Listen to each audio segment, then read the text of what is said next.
Okay, so hopefully you guys are seeing the, thank you, Ellen. Thank you for thumbs up, guys. You're just seeing the slide deck that I shared in the chat. The address for the slide deck is right there as well in the bottom line of the header. And then my personal email is there, but feel free to reach out to me in my school email if you need anything. Where is that darn chat? I just want to make sure I have everything organized. Okay, Leah, hi. There, I just sent you some links in the chat. Oh, I may have done it privately to, I don't like that either, that it defaults to the private. There we go, putting them in there again. Okay, so here we go. I am going to walk through. We are recording. It will be on the cloud. I don't know where that is yet because it's the first time I've used the Lakewood City Schools Zoom account, so I'll figure that out and make sure I send out the recording to you guys. This is just who I am. Most of you know me. I see lots of familiar faces, so glad to see all you. Thanks for joining me. But this is me. Those are my kids. That picture's a little outdated. Rowan, my youngest, is now starting 3rd grade at Grant. And then Casey, my oldest, is about to be 21, so it's insane. All right, and that's enough about me. You know where I'm from. You know all that business. So today I'm just going to focus on Google Classroom and any of the resources that kind of go along with it, things that I've found to work well, and anything else that I think might help you as a teacher.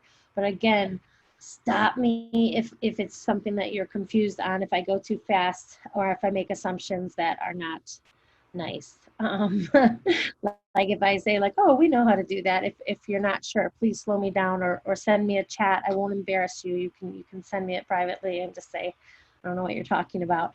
And we could also always set something up in the future. But these are just some of the things I want to make sure that I hit on this session with you to make sure you get some structure, consistency, and connections, and some other things that really help with Google Classroom.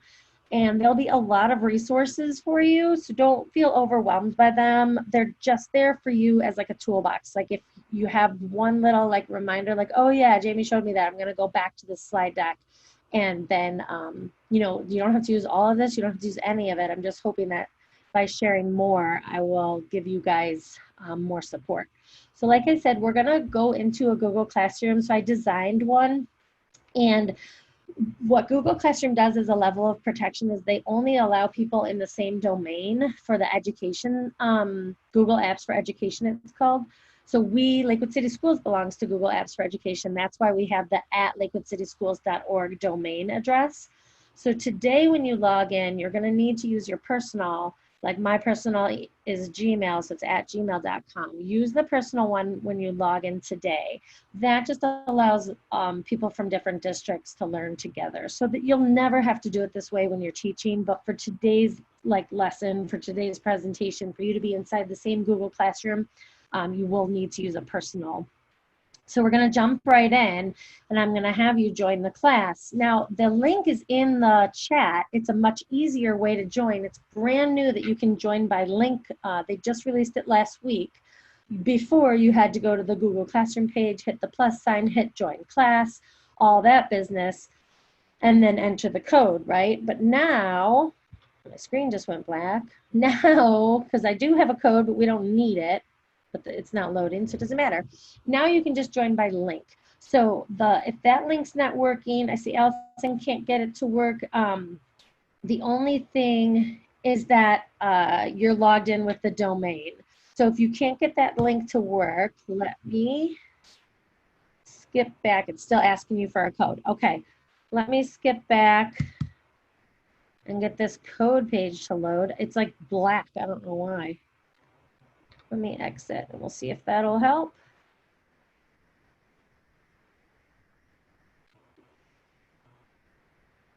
All right, here's our code. I'll put it back in present mode and hopefully it will not turn black. Come on, Wi-Fi. All right, does not like this slide. Still loading. I'll put the code in the chat. And these codes are always lowercase. So you don't have to worry about the, that is an L, not an uppercase I. And that's by design that they're always in lowercase so that they don't confuse different things. You can always reset it and I'll show you how. Hopefully now you guys are getting in now that you have the class code. So if you're not sure how to get to Google Classroom, there's a million different ways to do that. You can hit the waffle in the top right-hand corner. That's actually called the Google Apps Launcher, but I call it the waffle. If you click there, you'll find the Google Classroom icon, or you can just Google the words Google Classroom. Those are two common ways. You might have it already bookmarked, you might not, but this is our code. And I am going to go into our classroom and see, is all this Zoom stuff in your screen? Like, do you guys see all this, like the chat and the Zoom window and all that? Yeah. I want to make sure that, like, if the, I might end my share screen and go back. Let me see who's No, we don't see your chat window, Jamie. Oh, good. We just see our own. So we just see your screen right now. And then depending on how people have their own gallery set up, they can see that. Awesome, because I didn't want it to be clogging up your view. Thanks, Joe. Okay, so now we can see I've got 10 people who successfully joined. So excellent job, those 10. And for the rest of you, keep trying or reach out and let me know what's going on. Probably my slowness. Yeah. I'm stuck in thumbnail in Zoom, and I was just gonna like log out and then log back in because I can't find my other window, but I can't even do that. Oh no, it won't even let you log out. Try and do like escape or let's see. Don't worry about it. I'll mess around with it. Okay, or try and log in through your phone or something. See if that'll work and shut down your machine. See how that goes. All right, so now we've got more people in here. We've got 13 students, awesome. And so just logging in, once you get into the classroom, just kind of take a look around. Just look at the stream, look at the classwork tab, see what kinds of things I've built into it while we wait for everyone else to kind of get inside. And yeah, and if you can't get into the classroom, no big deal. There are assignments in there, but you'll get the gist of it while you're watching. So if you're not able to get in, not a biggie. Or if you don't want to, that's fine too. So everything that I go through, I'm going to be referring to the slide deck. So the slide deck will have the notes, and you can just follow along on the Zoom. And then if you ever need to refer back to the slide deck in the future, it'll always be there for you with links built in and things like that. And I won't archive the classroom either. So if you find links useful in the classroom, they will be there. But right now, this next couple of minutes, we'll just take a second to look around the classroom and give more people time to get into it. It's about half of us are in the classroom, so I'll give you guys a couple more minutes. If you could focus on the classwork tab, and if you look at first day activities, go ahead and answer though. There's two questions, the first two questions, 001 and 002. Go ahead and click on those and answer them so we get some data, please. Jamie, so when it said join class, it says no class found. Yikes. A Gmail account, my personal one. Huh. Do you want to try, did you use the code? Did it ask for the code? No, it just says no class with that code. All right. Do you want to try copying and pasting it? Does that, like if you just copy and paste it right from the chat? Let's see. That's what mine had said too. I mistakenly said it was asking for a code, but it said no class with that code when I clicked on the link. So what I just did was what you said, Jamie, which was I just went to the waffle and opened up Classroom separately rather than following the link from the chat. And when I opened up Classroom separately, I joined the class and so on. Okay, so mine, I did that too, and it said, Mrs. Locke, 0 students. Is that what I'm supposed to see? No. So that, I think you created one. I think you're supposed to go back to the, hit the waffle, Google Classroom, and then hit the plus sign. And then you want to hit join instead of create. You want to join a class. And then you'll put in that code. See if it lets you in that way. So we're up to 18 students. We're doing great. Good job, everybody. Again, this might be some of what your students are going to go through next week during that orientation or whenever you start working with kids. It's never smooth. I always think it's going to be real easy, right? Click on the link. Oh, the link doesn't work anymore. It worked, you know, it works for me. It worked this morning, but so I always have a backup plan, have that code, or you can load them in already with their email, which is how some teachers have done it. And that you would get, you know, your email list from whatever database your school district is using. For Lakewood, it's Progress Book. So you would type there, you could even paste in a whole slew of their emails right here. And then what happens is when your students go to Google Classroom, it's already there and all they have to do is hit the button that says join.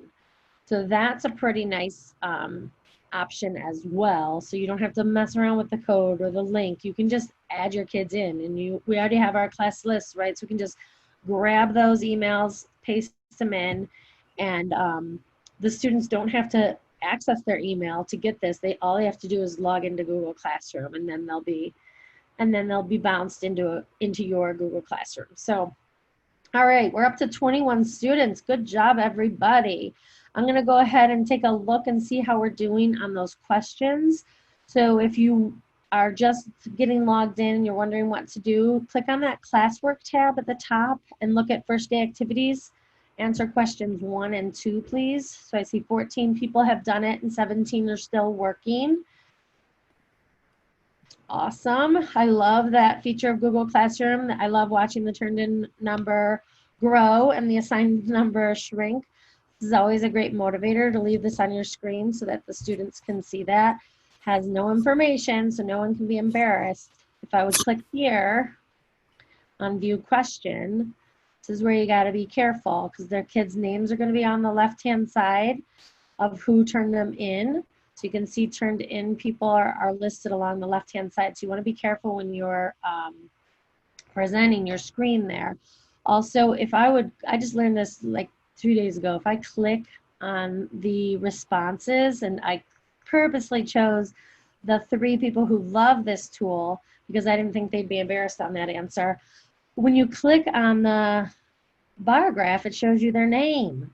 So here are the people who, if you are in these other sections, you want to look to these people for help because they feel comfy with Google Classroom or they love it, okay? So here are your people who you want to help. So I just realized that happens when you click on the bar. It gives your student responses. So be careful when you're showing your students these responses. It's nicer. The view before that I was at is a little less risky, where you have, I'm circling back to it, this view is really nice. So you get a good reading, right? A lot of us are pretty comfy with it. And we've got some super tool users, so that's awesome. That's where I would fall too. I love Google Classroom. But then we have the other end of our user group today who's going to need a little more support. So this is good data for me, and you could maybe use the same question with your students. Another thing to notice with this question is the number. I always number my assignments, so it's really easy for the kids to find them. So one way is just by reference, right? Like, oh, I'm looking for that assignment, it's number 12. Or I can also teach them how to use the find function, which is Control F on a Chromebook. Do Control F, hashtag 012, and that assignment will come up in your Google Classroom. So numbering assignments is something I always try to do in Google Classroom. The emoji is also something that a lot of people kind of scoff at, but it's really meeting kids where they're at, and it's speaking their language, and it's more information is conveyed through an emoji than through text. So we know our brains read images quicker than they read text. So just using those emojis is super helpful. Trying to manage the chat at the same time. Sorry, guys. Just sending the code out again. There's that Google Classroom out again if if anyone needs it still. So those are just a couple of things to notice about my first question. So this is just a question. It's not an assignment. It's not something they have to turn in or mark as done. As soon as they complete it, I believe it just kind of clicks it off for them. So this is just one example of a different format. And using those, the drop down, when you click on it, you can see the answers. Oops, sorry, I didn't mean to embarrass you guys. But that's one question or one example. So now I'm going to look at question number 2. So to always get back to like home, you can just click on the top left, the name of your Google Classroom. So I typically do that. I'll just click on the name and then go to whichever tab I want to look at. So I'm looking at the classwork tab again. In order to shrink those details, I can just click on the title, see how it opens up the details, shrinks the details. I'm just tapping on the title of the Google of that assignment. So I'm going to tap on question number 2 now. This one's a little bit trickier because I have it as a, whoops, I didn't mean to move that. Sorry.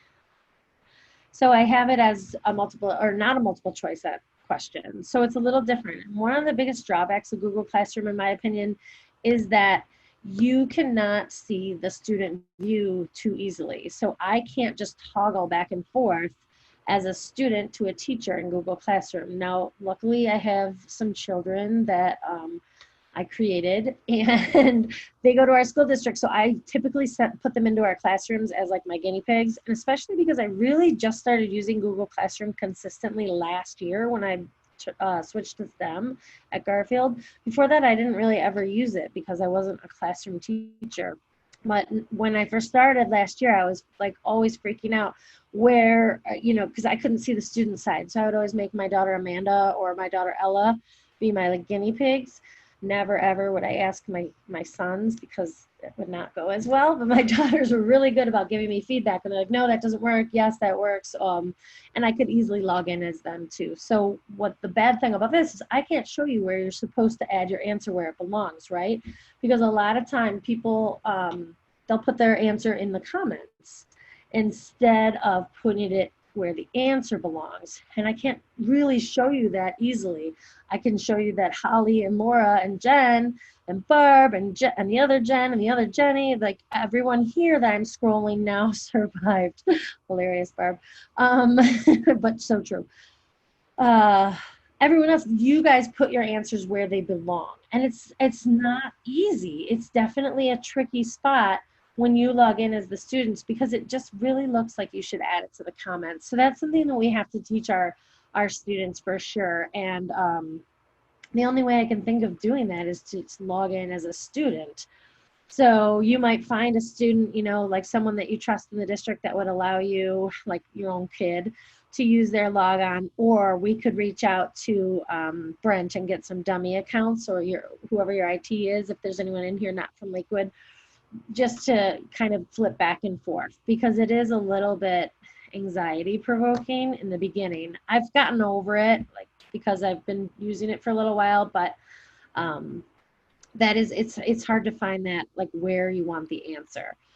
So, but eventually, you know, a couple times if I go here and I see that you're not here, right? You didn't turn yours in.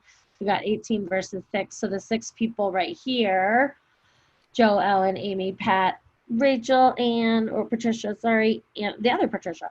Perfect. So those people need to kind of go back and see if they can find the actual spot where their answer belongs. And then our number will grow from 18 to hopefully 24.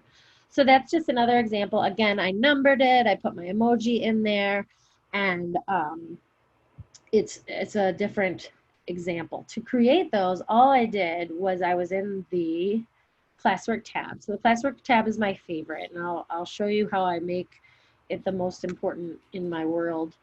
Let me just see what Patty's saying. If you have a dummy account, I don't think you can sync with Progress Book. Does that sound correct? No, I don't think you can. You are correct. But what it does is it just kind of like, it just leaves that account person blank. Like because I did that all last year with my STEM my STEM classrooms, my Google Classrooms. I had Amanda in like all of my classes. I could still sync, everything would work fine, but Amanda would just, it would always give me like an error message, like this student does not match. And I'm like, yeah, I know, she's in high school. So you can, and it will, everything else will still be fine, but it does like give you that error message for your fake student. So yes, that does kind of give a little glitch, but it doesn't mess anything up. Okay, so looking back at the classwork tab, got a couple first day activities, but again, you can see how it's organized. The topics have emojis, and along the left-hand side, you should be able to see all of the topics that I have once you're in the classroom, except recordings you won't see because I have nothing published there. So if you have a topic but nothing inside it, it's invisible to students. But this was something I saw teachers were doing over the summer, was making a topic called recordings to put some of those, you know, Zoom meeting links or Zoom meeting recordings or Google Meet things, or any of their like asynchronous videos that they were creating for their students, and they were putting them all in the recordings folder so the kids could access them easier. So that was one idea I thought might be helpful. And then you might also notice how I organize things. So this is again up to what you're teaching, how you're teaching, and up to personal preference. If you want to organize it by week, I think I'm going to try weeks since we have only 6 of them. So I'm going to organize my content this first quarter by week. So I've got week 1, I've got the dates there for the kids, and obviously the content will grow. This is just examples to show you some things. But again, you won't be able to see week 6 once you're in the classroom because I don't have anything posted on that or recordings. And then some teachers like to have a resources topic just to throw things that might be accessed often. Like if you have an online textbook, put the link in there in the class resource, or if you have a syllabus or an agenda or something, class rules, you might also want to make a topic called class resources that you can throw those kind of things in. And again, make sure that you are using those emojis, using those numbers. Some of the things here aren't numbered because they're not assignments. They're just things the kids are going to reference. And you can always organize your topics by dragging and dropping here. You can't drag and drop on the left-hand side, but you can drag and drop right here on the topics. And you can also, you saw I accidentally did it, you can drag and drop your assignments. So it's really easy.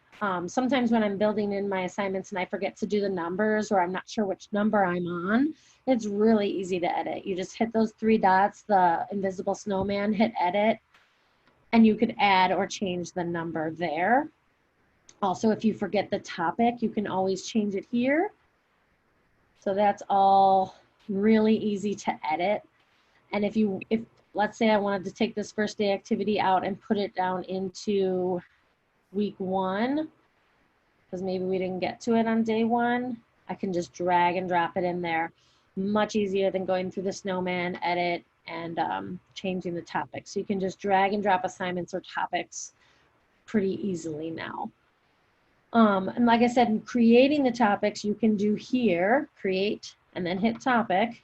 And there's no way to change the color of the heading text. No, all that is like so locked down unless you learn code. That I'm just answering a couple questions in the chat. Oh, so Ellen's saying she doesn't see topics on the left. Is that true for you guys? It is grayed out for me, even though I have assignments posted. I'm not sure. You see them in the presentation, but not in the classroom. Yeah, they're grayed out. I wonder why. Maybe it's, no, I have kids. I'm like, maybe it's because I have no students, but I do. You guys are here. You've even answered them. Nobody else has seen them on the left-hand side. I can't see your faces, so no. Okay, nobody's seen them. I don't know why they're not there. I see the topics. You can see them on the Zoom or within the classroom? Within the classroom, topics, first day activities, class resources, week 1, all that. Yeah, I can see them. So if the people who cannot, maybe you need to work on your screen resolution or something. Like sometimes if you have your screen shrunk down to see Zoom and classroom, that might be why. Otherwise, I don't know. But I think that is probably it. Like if you've shrunk your screen a little bit, if you maximize it, hopefully those topics will show up for you. But they are gray for me, which made me a little nervous. But now when I click on them, I see that they ungray, but Amy, it seems like if you're in the stream that you don't see them, but if you move to the classwork tab, they do come up. They're grayed, but you're right. That's absolutely right, Karen. Thank you. Yeah, you're not going to see them on the stream. And that's a great segue into what I want to talk about, classwork versus stream. So I love that classwork tab. The stream tab I typically only use for announcements. So the way you're seeing it right now is not how I would advise teachers to use the stream. I'm going to show you how to change that. This is the default. So it will do this for you by default, and I always change it. So I'm going to show you two things that I change inside the settings. And again, this is all on the slide, so you don't have to worry about writing it down or anything. But this gear up here in the right-hand corner is the settings for this specific classroom. There's another gear over here that I don't want you to confuse with it. This gear on the left-hand side, it's all the way at the bottom, is the gear, I got to move all my silly windows, is the gear for all, or is the settings for all Google Classroom. So at the very bottom of my screen, on the left-hand side, if I hit that, it's going to give me the settings for the entire Google Classroom app. I don't want that right now. I just want to see, doorbell, someone's here, come on in. So I just want to talk about this classroom that we're in right now.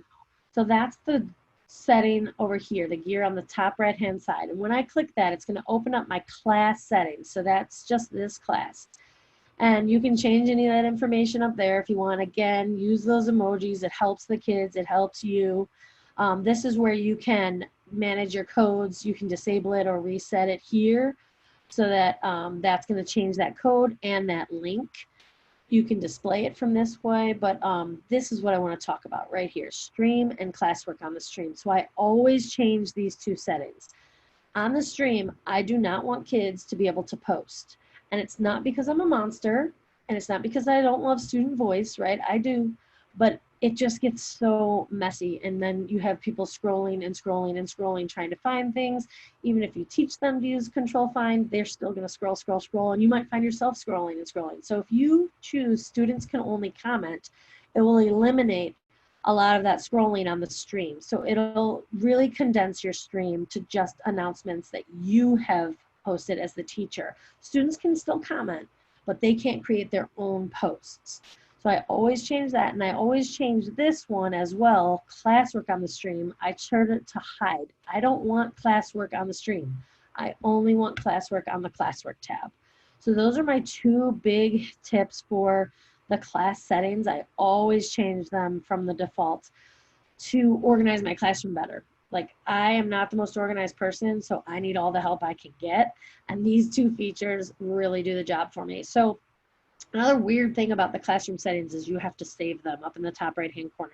If I just tried to X out, it's going to warn me, and I'm going to be like, oh, shoot, I forgot to save. So I have to click save, which is goofy, right? Because Google's like claim to fame is that that you don't have to save. But now look how beautiful the classroom stream is. There's nothing there. It's awesome.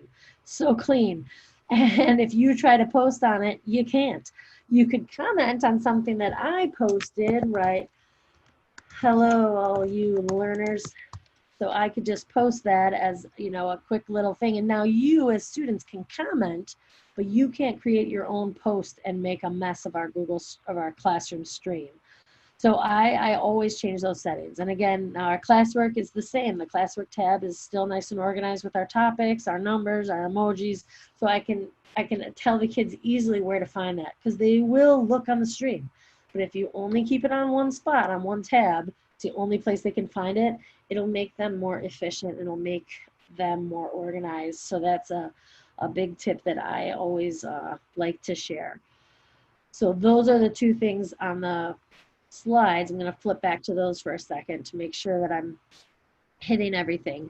All right, I didn't hit the hamburger, so I'm going to talk about the hamburger really quickly, because we already talked about the settings on the right. So on the far left, some people call it the pancakes because, you know, you have the waffle on the right, the pancakes on the left. I've always called it the hamburger. And what the hamburger does is when you click it open, it gives you these menus.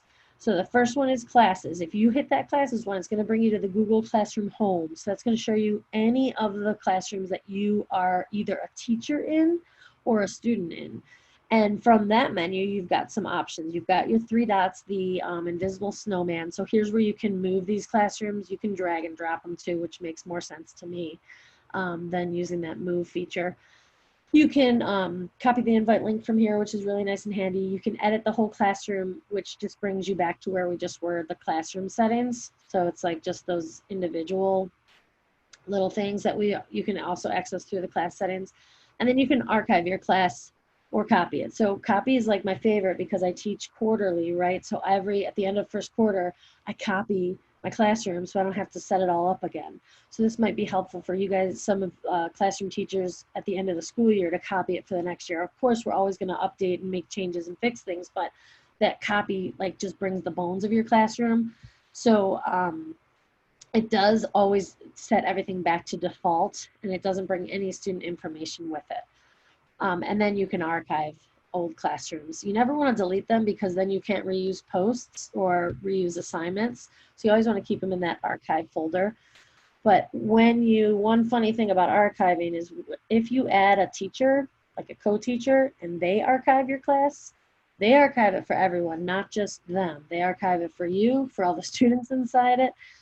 So you got to be careful with that. They should have the option to leave the classroom if they're a co-teacher. I don't think I'm a co-teacher on any of these, but the option to leave the class would be in this 3 dots.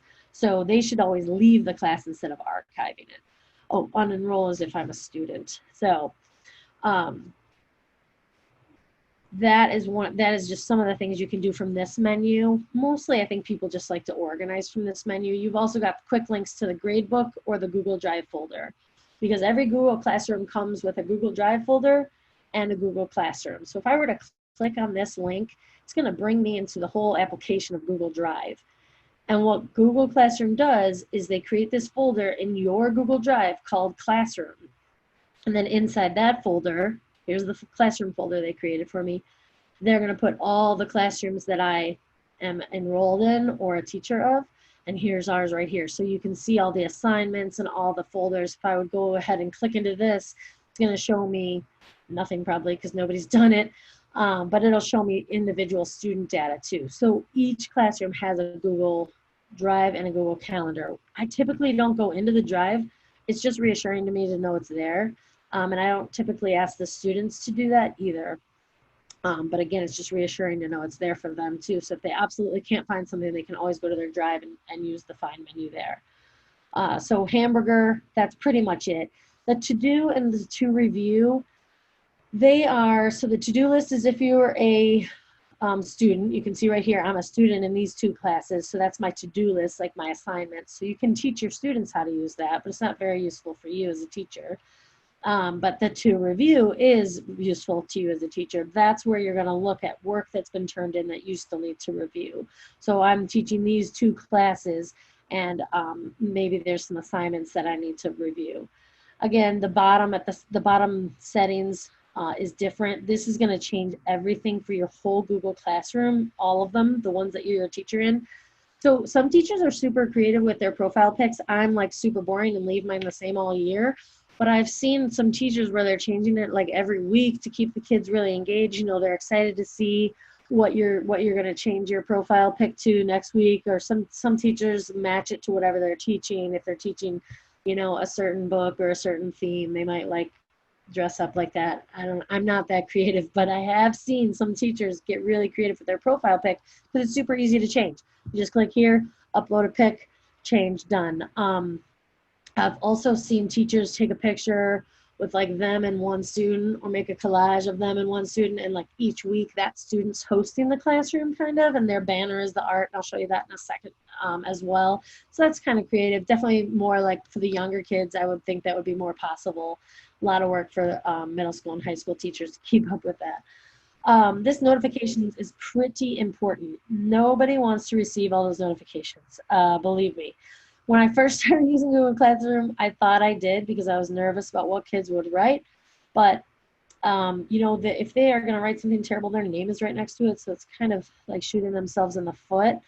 So I don't worry about that too much. I typically leave my notifications off. I do not want to receive emails every time one of my 150 kids comments on my posts. Like, no, thank you. So you can turn them on and then customize when you would like to get an email by using these toggle switches. But I typically just leave them all off, like classes you're enrolled in. So if I'm the student, no thanks, don't care. But maybe you do want email notifications about late submissions of work or resubmissions or things like that. And if you want to customize even further, you can come down here and say which classroom. Like maybe I only care about the one I'm teaching right now, this one that we're all in together. Maybe I only care about that. I'm going to leave that one on. But typically, I just leave them off. And I tell my students that. I say, like, I'm not checking like, I don't get an email when you do something. You have to either do it on time or let me know after the fact. So they learn that really quick too. So that's really all this hamburger menu on the left-hand side does. Can I ask a question? This is Yeah, Patty. please. I'm not familiar with that to review setting. Does that tell that based on when you said the assignment is due and now it's telling you, hey, go back and check their work, or is that based on a kid turned something in? I believe it's a kid turned something in, and because we don't have anything right now, that's what it's looking like. So, or you can, if you click on to review, it's going to organize all of the classes. See how my drop down menu here, I could make it only this class, and it's going to show you, it's almost like a checklist, right? Where you can say how many kids have turned it in, how many are still working, how many you've graded. And then, so it just gives you like a nice like compilation of what's out there, what's been turned in, what you've graded, and what you still need to grade. And you can hit, you can mark them all as reviewed. Like, okay, I don't need to grade this anymore. I'm not going to grade it, but I've reviewed it. So I'm done here. And then it grades it out for you. So it's kind of like a management page for teachers. Very cool. Thank you. Yeah, and I do believe it's new. And the kids to do, so if I look at the to-do list, this is all the assignments that I have to do in the classes that I'm enrolled. So I think it's going to be pretty useful for the students to check that out. As long as you're using due dates too, it'll help better. These ones don't have due dates because it's an old class that I was in. But on the student side, I think that'll be useful for us to teach our students that for sure. The only other thing here on this hamburger menu is the calendar. And if you look at the calendar, it's more like a plan book. It's not Google Calendar. It's the only thing you can do is really view and then follow the link. So I can see that like today I've asked you guys to complete these 2 questions. If I click on one of these, it's going to bring me to that question in the classroom. So it's kind of like a nice little navigation feature, but that's really all you can do with it. You just view the assignments due dates. But it's not Google Calendar at all, even though our classes do have Google Calendars built into them. So if I go back to our Google Classroom, if I click on our remote learning tips and I go in the classwork tab, oops, someone wants to come in. Come on in. So if I go in the classwork tab, you'll see the Google Calendar link here. When I click on that, I'm actually leaving Google Classroom and entering Google Calendar. So completely different softwares. And this is always risky when I do this, right? Like, what am I sharing? My whole personal life with you guys, sorry. So now I'm in Google Classroom, and one of the calendars on the left-hand side is gonna be this remote learning classroom. So very different.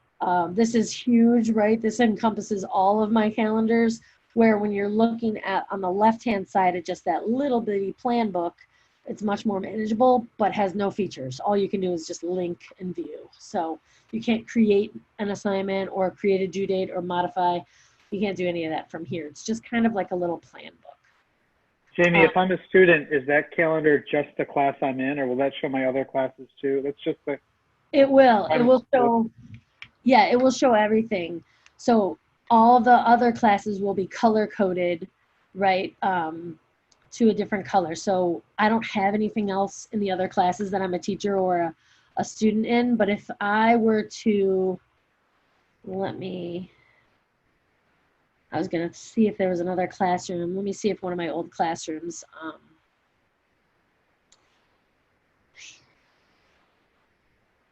so if I were to be in my school account, where I've got all my old classrooms from last year, Come on. And I click on that calendar, I'm going to have probably nothing there, but if I swing back to the end of fourth quarter, let's see if there's anything due there. And it should be color coded because I have the all classes drop down selected. So once it loads up, it should show. So there you can see the different assignments. So this might be my 7th grade, this might be 6th, and this might be 8th. I don't remember, but it does color code them and have all that information for the kids and for you as a teacher. Let me switch back. Okay, so let's go back to our classroom. I talked about, I'm going to kind of go back to the presentation just to keep me on pace. But we talked about the hamburger, right? And so these slides are going to just kind of go through it again with you if you need to refer to it. The classes, that's bringing you where you can move them around, not Google Calendar, just the planner.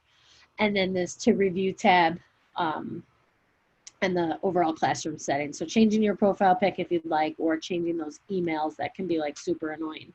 So I usually turn them off. But I just think it's important to tell the kids when you turn them off so they know. Because some of them just assume, you know, that we live our lives waiting for them to do something. The next thing I want to talk about is that banner, the header. Some people call it the Google Classroom header or the banner. And so again, I've seen some really creative things done here. Obviously, you can just use this theme and select some of the things that they've given us. And Holly mentioned, thank you, Holly, once you change the theme, it does change your font color. So if you are like really insistent upon having a specific color for your header, you can mess around with these themes and it will change. Well, maybe it doesn't change the font there. Maybe it changes it's in the classwork tab. I don't know, but it's all, yeah, there we go. It's all to do with the theme. So that's one way you can change your banner. And again, I typically just left these all year long because I was just learning.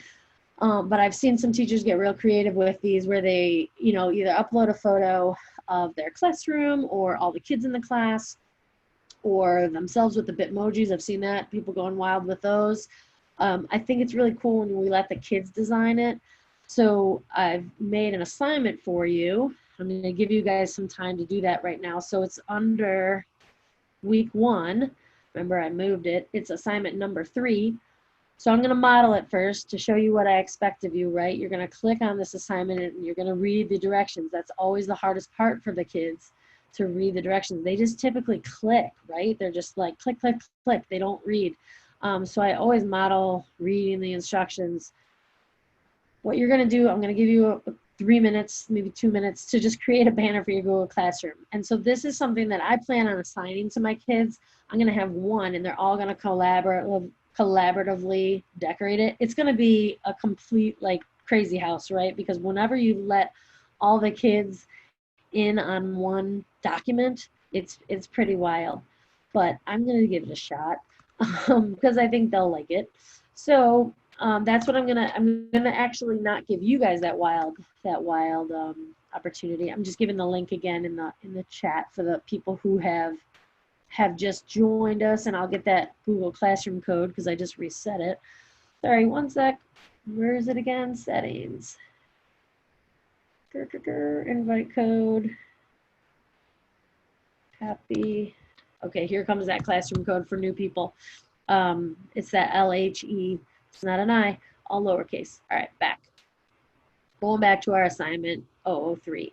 So when you're done decorating it, you're going to hit File, Download JPEG. That's the most important thing to remember.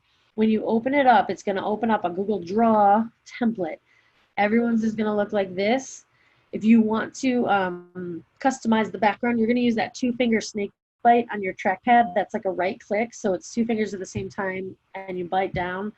And then that should change your background. If that doesn't work on your MacBook, then you need to change that in your settings because it's a super useful feature, the right click. You know, might be something that you're still trying to get used to on the Mac.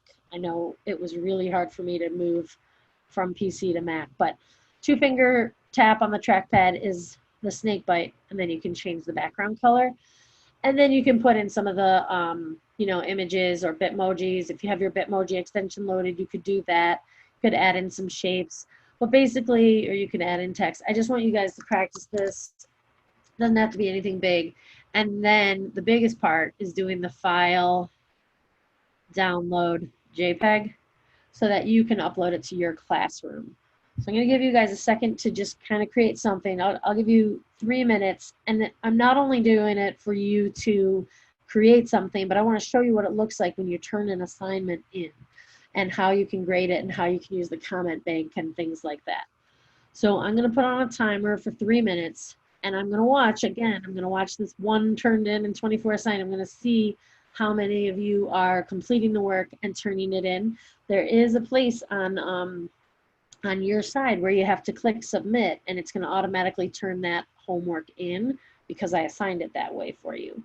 So I'm going to set a timer, and the way I use timers is I'm going to do 3 minute timer. I Google it, right? And Google has it built in. So you don't have to go to YouTube and get a fancy one. You can just go right here, and Google's going to start that timer for me automatically. So I've got 3 minutes going. You guys go ahead and get to work on that. Let me know if you have any questions, unmute or hit it in the chat.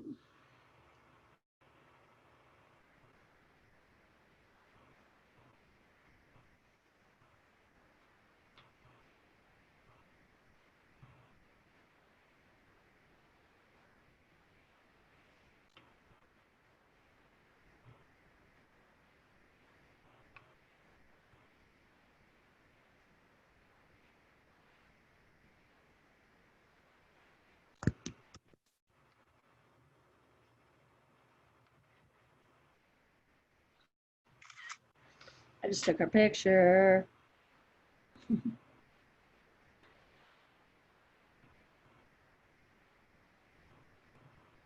Oh yeah, Steve, excellent question. So for those of you who are wondering, we've got 2 minutes. I'll use that time right now. How to change those 2 settings that I really love to change from the default. I'm gonna go through that one more time. So if you don't want to do the header, that's okay. You can watch this. So if you want to make those 2 changes, remember to keep that Google Stream clean and your classwork tab organized. You're going to go to the settings on the top right hand corner. That's the individual classroom settings. You're going to scroll down to the bottom part of general where it says stream and classwork on the stream. And that's where you're going to change those. You want to change stream so that students can only comment, and then classwork on the stream, you're going to hide notifications. So those are the 2 settings, and it's on one of the slides as well if you need to reference it later. It's all there for you.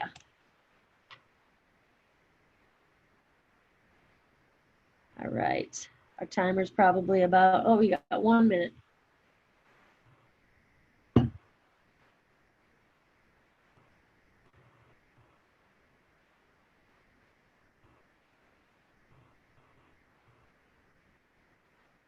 All right, so I can see 5 people have turned it in already. You guys are awesome. If I go into that assignment by clicking view assignment, I can actually see your work, right? I've got those little thumbnails. So I can see Jen's got this awesome little person on hers. I love it. I can see Joe's already got something in there. Miss Spees, Katie Spees has got something on there. So you guys are doing great work, and I can see that. Now, sometimes these icons can be misleading, right? Like I can see Jen Cosmetics hasn't started yet, but maybe she really has, right? Maybe it just hasn't caught up yet, but I got burned a couple times with these. I was like, hey, why haven't you started working yet? To like a student, and they're like, I have, and they would turn and show me their Chromebook, and I was like, oh, sorry. There's our annoying timer. So, just be careful with those icons. Typically, they're a good guide, but you don't want to, like embarrass Jen or Alyssa or anyone by saying, like, hey, you haven't even opened it yet. And like a couple people I can see haven't, then, they probably have done it already. So no big deal.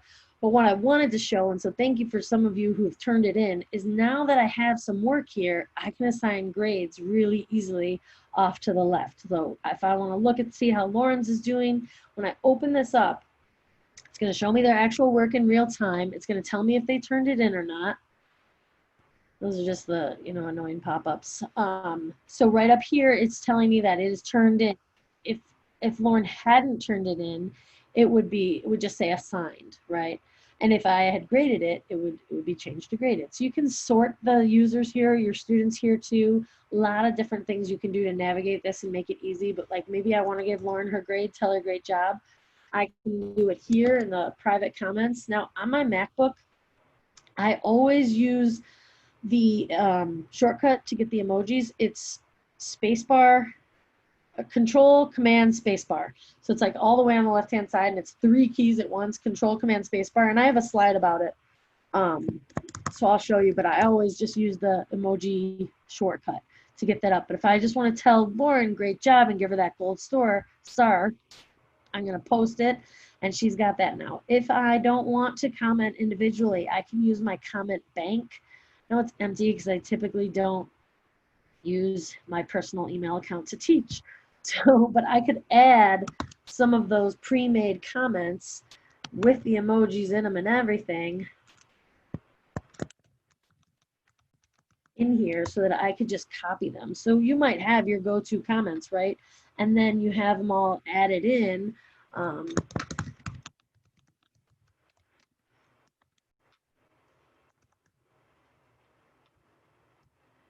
Right, so you have this comment bank that you can copy from. They put that little copy icon there for you. It's super easy.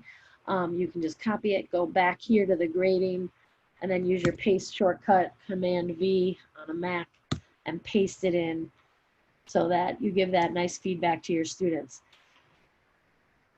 And then you can return it if I'm done with this one. I usually don't return until I'm done with grading the whole class, right? I would just go through with these arrows and I'll grade, grade, grade, and then I'll show you it's much easier to turn them all in at the same time, or to return them all at the same time. So again, nice job, Jen. I give her my private comment. I give her my grade. You have to post the comments before you return, which is another reason why I don't turn back in at the same time. I just kind of go through real quick and I grade everyone's. Very beautiful. I love the cat emojis. So you just kind of go through, you make your grades, and you can do it that way. Now let's say that I really, really love Ron's. Like I'm like, wow, this is great. I'm going to take this. I can pop this one out. Maybe Ron's is going to host my Google Classroom this week. And what I can do here is I can go, now I'm inside the Google Draw software. I can go to File. And guys, it's about 5 o'clock and I could go on all day. So don't feel bad if you have to leave. Please just go ahead. And again, I'll find this video and I'll post it somewhere. But I do have a couple more things to share. So now I could download Ron's header and I could post it to my classroom so that every time he logs in and then the rest of the class is logging in, they're seeing Ron's artwork, right? So you can maybe do that every week. You could change it or have the class collaboratively create one. But you can, that template is set specifically, if I can get my mouse to not stick, there we go, so that it'll fit. And then I'm gonna hit, oh, I totally cropped it. Sorry, Ron. But it looked great. You'll notice it does dim it. That's something we can't fix. That's the part of Google Classroom. It does dim the photo. Maybe they'll change that in the future, but right now that's how it works. So that's how you can change and kind of make that the students feel ownership. Again, keep them engaged, keep them watching by changing that header often. And then the grading part, just like I was showing you, you can go through and let's say I'm done with all of them. I've gone through, I've looked at everyone's awesome templates, and I'm back inside my Google Classroom and I want to grade these or return these. I got to get inside. I always hit that instead of view assignment like every day. So I could go over here and I could quickly give grades now. I saw Barb's, it was awesome. Maybe everyone's getting 100 because they were just that great, right? And then I can use this to select all my students and return it. and the ones who were assigned won't, or who didn't turn it in, it won't return it to them. These ones aren't getting a grade just because I'm too lazy. But you can do it all at once and give a private comment to everyone at once, right? I still had "You Are a Rockstar" copied on my clipboard, so I just hit Command V and it pasted it in, and that's going to return it to everyone at once. So that's just a little bit quicker doing it that way. Let's take a look back at our slides to make sure I'm hitting everything. So that template is there for you if you want to grab a copy. It's on the deck, on the slide deck, you'll see it. So then you can use it in your classroom. And there's also, you know, like you can go on Pinterest and find millions of banners. You can use GIFs, which get annoying real fast, but there's just a lot of ways to keep it fresh. So I'm going to try this year. I'm going to try to be a little better about that in my profile pics, try and change those, because, you know, we don't get to see them every day. We don't have that interaction. So I'm hoping this will be a, you know, a little tiny substitute. We talked about the classroom settings. So those are here in the slides. And this is, again, I highlight what to change, right? Students can only comment. And then classwork, I don't do the condensed, I do hide, which is you just grab the next one down. This is a video that shows you how to do that. It's done by a different teacher. It's just a quick, I don't know what it is, like 3 minutes, just showing you how to do those classroom settings if you forget, because I do think they're awesome.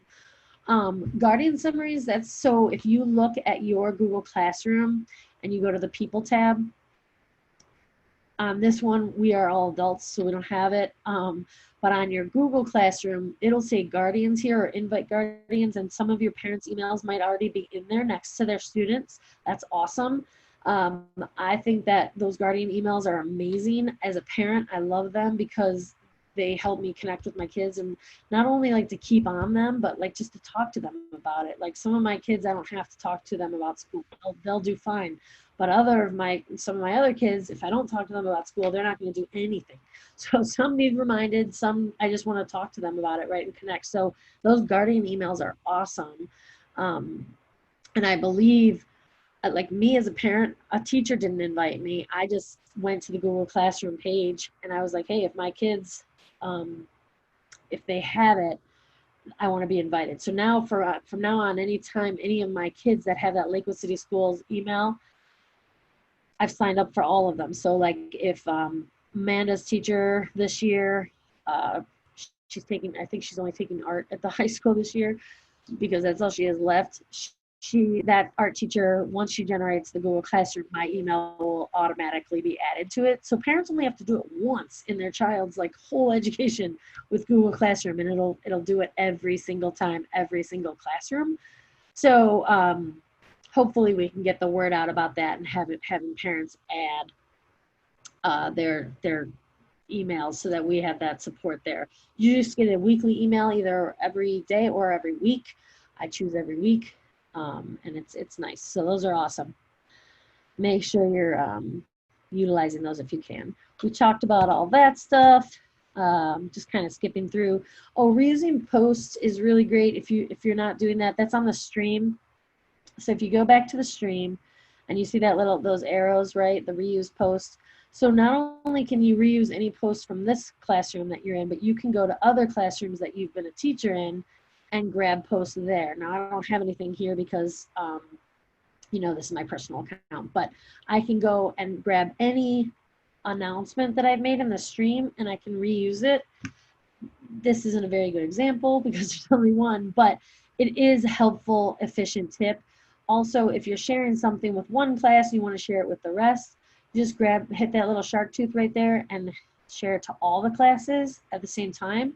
Or if you only want to share it with your one class, but only you know, half the students need this announcement, you can differentiate this way.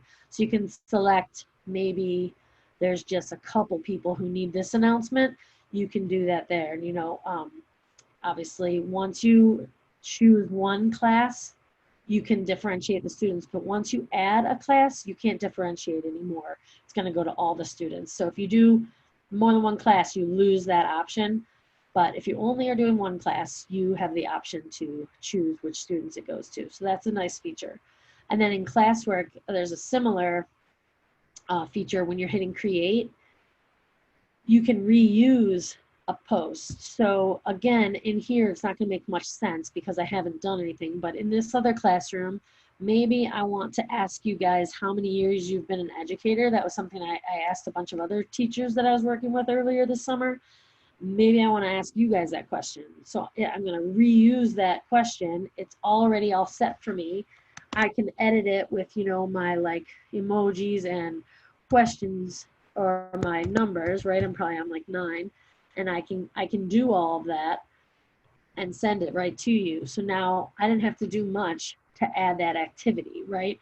And if I want to drop it down into the order, all I have to do is drag it down and put it where it goes. So that create, reuse post is super useful, especially like when those times when you're like, I got to keep these kids busy for like 5 minutes so I can talk to another adult, or who knows what's going to happen with remote learning, right? That reuse post is really, really nice there. So looking back at the slide deck, just making sure that I've given you guys all the information you need, the different types of assignments that you can assign. I want to look at that through classwork. So if you can go with me to the classwork tab and check out, scroll down to assignment 005. So 005 is a quiz. It's a Google Forms quiz, and when you look at it, when you open it up, for anybody who's left, oh, there's still a lot of you left. Okay, cool. Thanks, guys. That's so nice. I want you guys to take this quiz. It's 5 questions, shouldn't take you long. And the reason I want you to take it is so I can show you the import grades feature.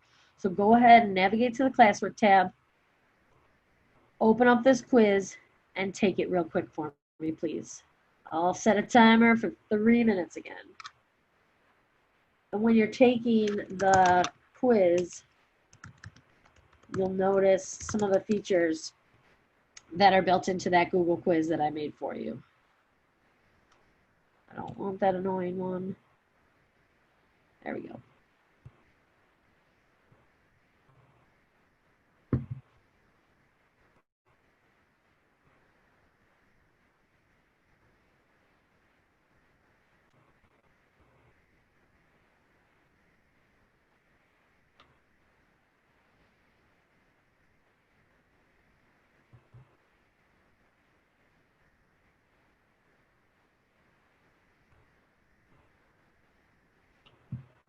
I moved the chat like out of my view, so sorry if anyone, if I just realized it opened like in classroom, like not in a separate tab. Mm-hmm. Yeah, and I didn't lock it, because you can lock down the quiz, right, so that the kids can't open any other tabs. But that it was really troublesome for me last year when I used it. Typically, students with different devices only lock it on a Chromebook. So if I turned on the lock feature for the quizzes, anyone who wasn't using a Chromebook couldn't access the quiz. So that meant like students with disabilities who had alternate devices, they couldn't access the quiz. And now when we're using remote learning, right, we know kids don't have to use their Chromebook. Like I know my kids will not use their Chromebooks because my daughter has a MacBook, my son has a PC, like they'll use those. They function better for them. So if you use that lockdown for Chromebook function, you might run into problems where some kids can't access it. It's cool and it's great for teachers who need to, have their kids locked down, but it's tough because they're going to have their phone, right? They're going to have, like, it's going to be really hard for us to police that. I've not only seen it open in a separate tab. I've never seen a form open in classroom itself before. Yeah, and it might just be like, that might be because this doesn't have any sections. It only has 5 quick questions. Like, I'm surprised every day by Google. Every day something is new, right, or different. So who knows? Okay.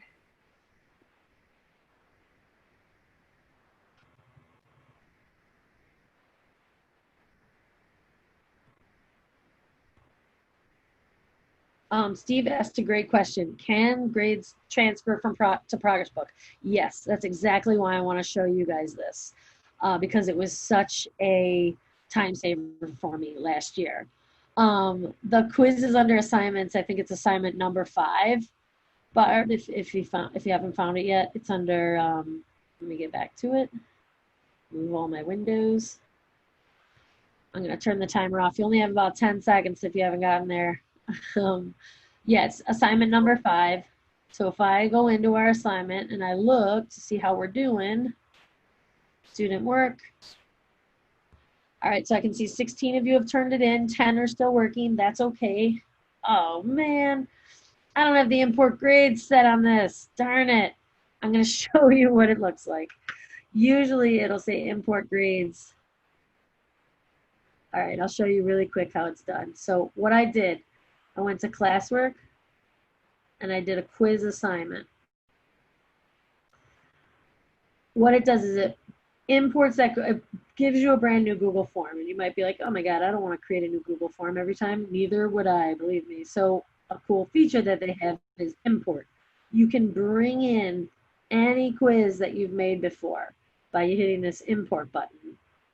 And this also helps because it keeps all your data separate. Sometimes when you reuse Google Forms, all the data gets discombobulated and combined in a mess. So I'm going to copy this and I'm going to add all those quizzes, all those questions, because those are what I want. So all I've done is kind of like copy and pasted this quiz, random Google Facts. What I forgot to do is click on my settings button. I always want to collect, always want to limit, never want to give them that. I don't mess with that right here.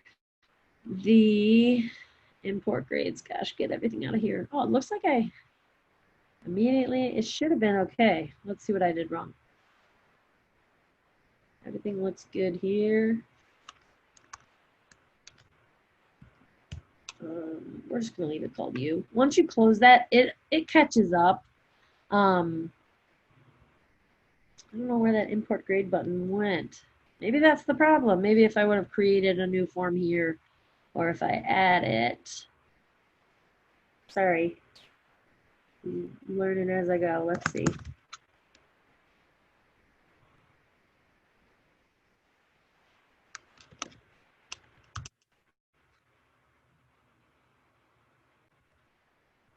So what I'm looking for is the import grades button.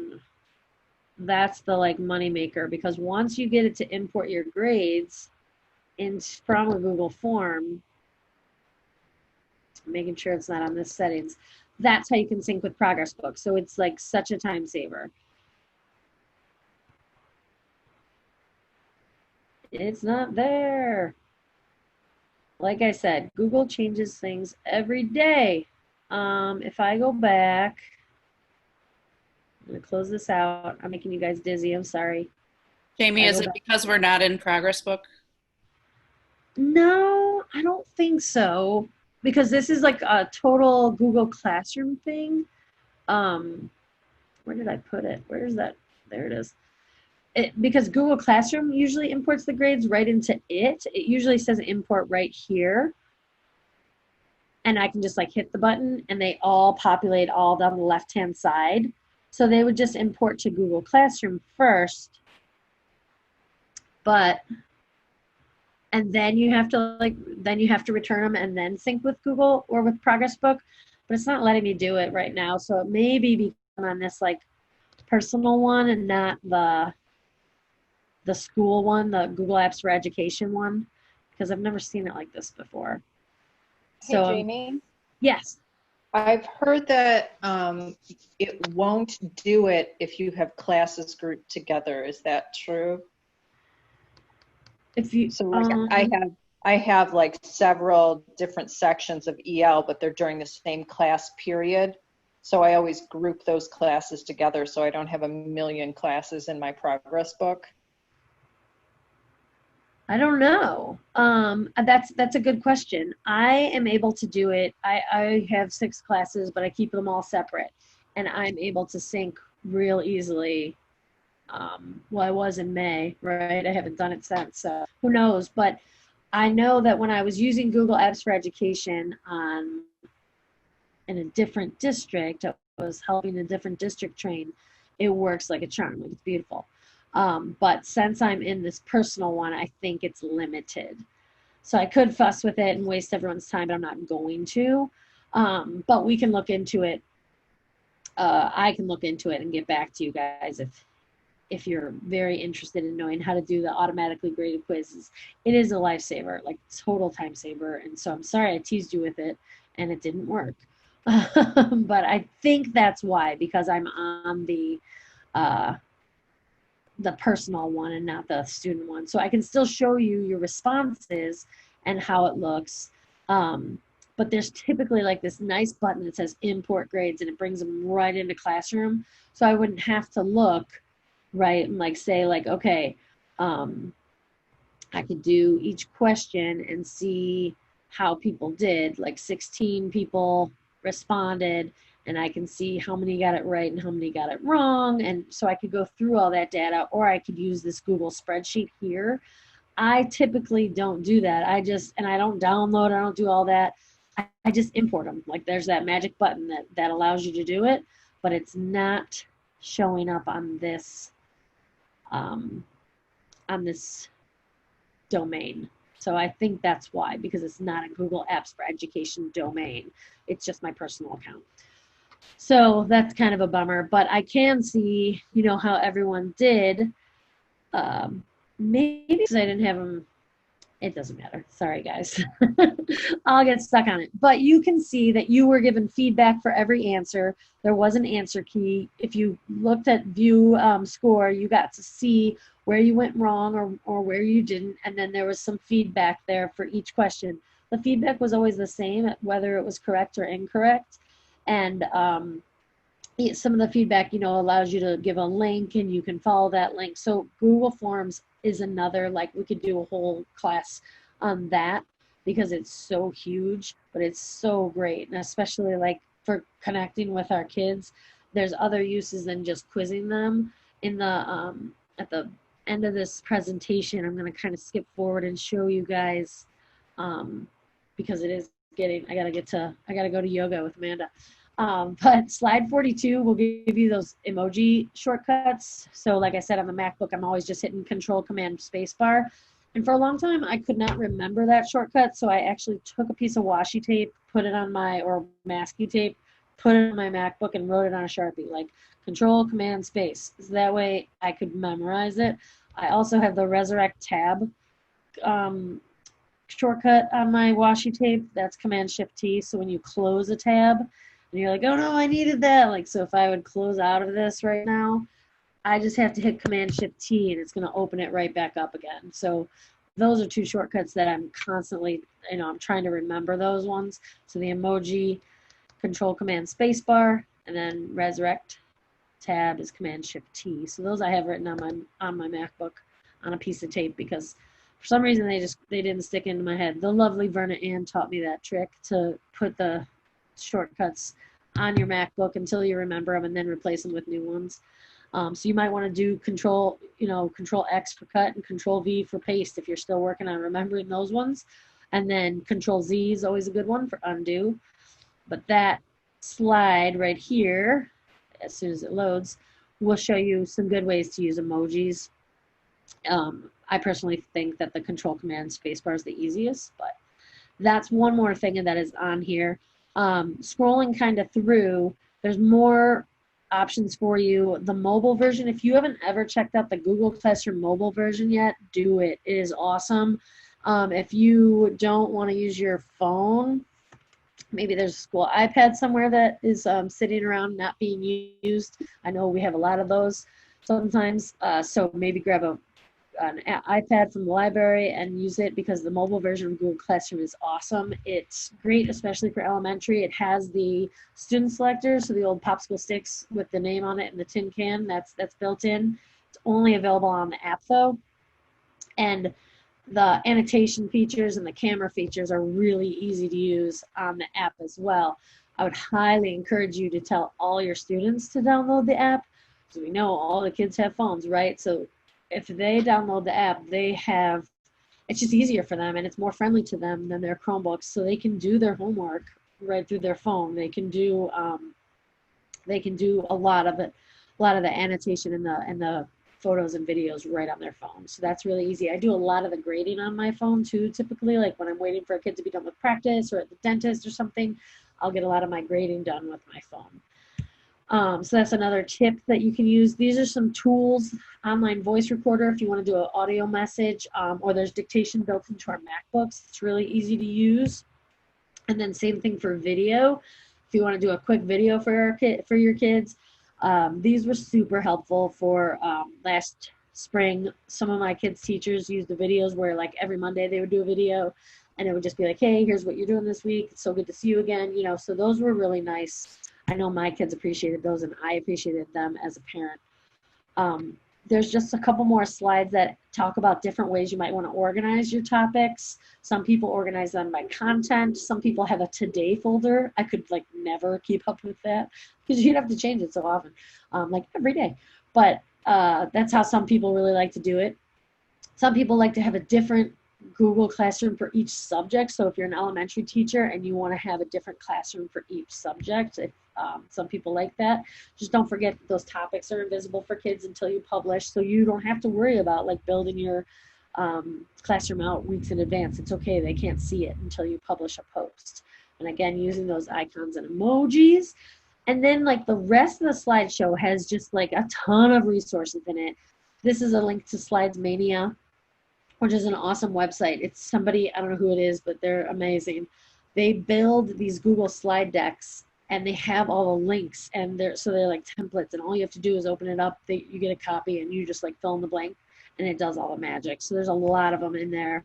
Be on the lookout for those great partners to Google Classroom, like Flipgrid, Gimkit, Newsela. They link right to Google Classroom, so you can go to those websites, create an assignment or an activity, and just link it right to shared classroom. They'll have a button there. All of these applications have that, and it's awesome. You also can send it to more than one class, or you can use that reuse post feature once you get in there.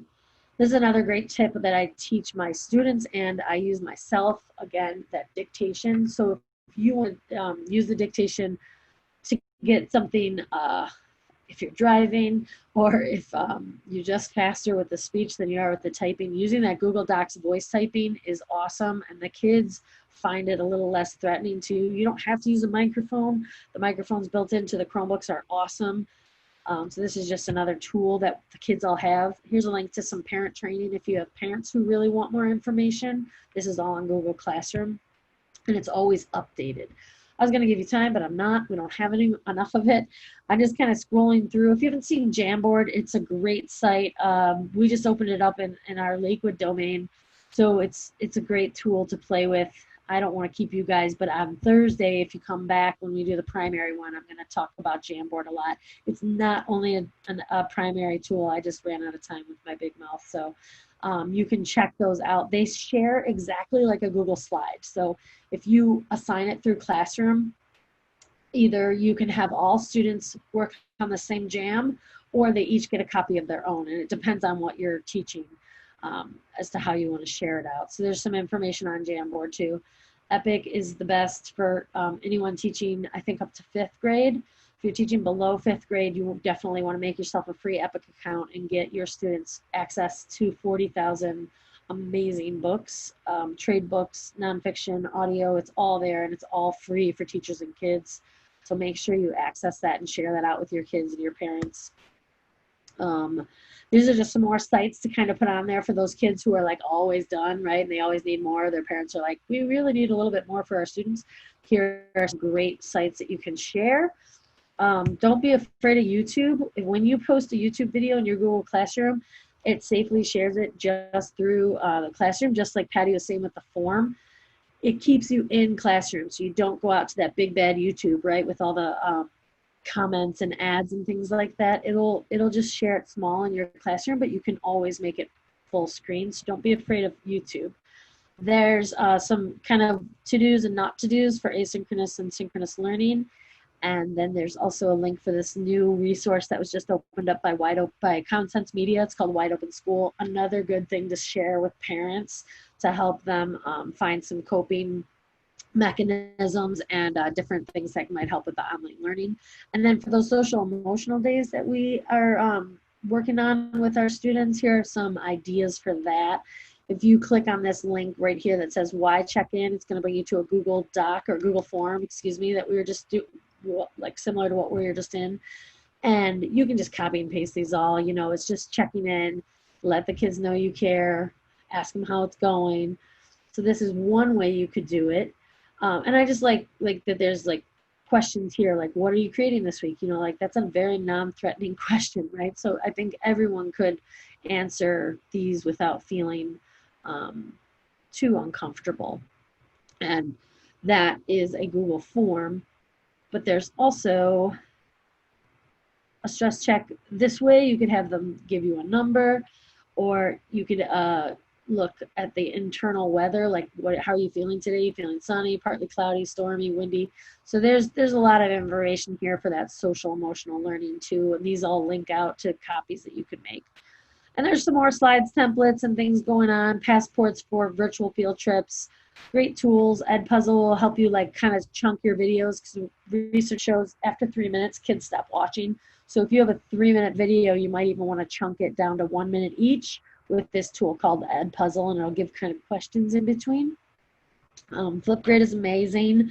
Such a great tool. Functions kind of like Snapchat, so kids are pretty comfortable with it. But it's safe. It's only for education. So it's great. Works really well with Google Classroom. And then there's some tips on Screencastify, how to use that, which works really well with Google Classroom because it's integrated to our Google Drive. And just as you continue down these slides, I just share resources that I think are super helpful. And I tried to collect them or curate them at the end so that you can just kind of look through it that way. There's some visuals here. If you're not on Twitter yet, you're missing out. I know it's just one more tool, but it is the best tool. I stand by that for sure. It's where I've learned everything. So these are some good follows on Twitter. If you did not do this yet, feel free to make a copy of this presentation so you have it, or make a shortcut to your drive or bookmark it. However you want to save it with those tools, go for it so you have it. You can always reach out to me though if you have any questions. Couple quotes that I think are great. And that's it, guys. It is 5:27. Thank you so much for hanging in there.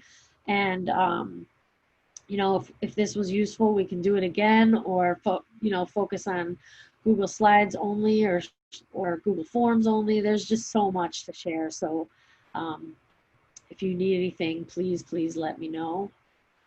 And that's all. I'm going to stop talking. I can't find my chat window. I don't know what I did with it. So if you guys are chatting, I can't see it. Thank you, Jamie. You're welcome. Thanks for coming. Oh, yeah, I found my chat window. Okay. Yikes. Yeah, thank you, guys. Feel free to just drop out or whatever. We're good. And I'll find that recording and I'll post it. Thank you. That was awesome. You're welcome. Thank you, Jamie. You're the You're best. welcome. Thanks for coming. Thank Thanks, you. Jamie. Thank you. You bet. Thank you, guys.